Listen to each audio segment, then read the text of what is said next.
श्रीगोंदा शहराच्या मध्यभागी असलेल्या पोलीस खात्याच्या क्वार्टर्सची देखील बिकट अवस्था आहे। क्वार्टर्सच्या विस्तृत आवारामध्ये कचरा आणि वाढलेली झुडपे आहेत।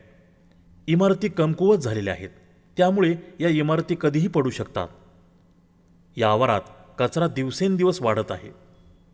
सत्ताधारी या जागेकडे लक्ष देत नसल्यामुळे पोलीस क्वार्टर्सचा आवारा आज कचरा डेपो बनला आहे। सत्ताधाऱ्यांच्या सुरक्षेची जबाबदारी पोलीस खात्याकडे आहे आणि ती जबाबदारी पोलीस खातं खंबीरपणे पार पाडत आहे।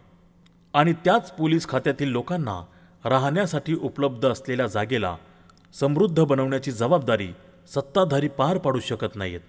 हा विरोधाभास फक्त श्रीगोंद्यामध्येच बघायला मिळेल। आला तो निधी फक्त टक्केवारीसाठी खर्च करायचा आणि दर्जा पूर्णपणे सोडून द्यायचा। हा प्रकार श्रीगोंदा अनेक वर्ष पाहत आहे।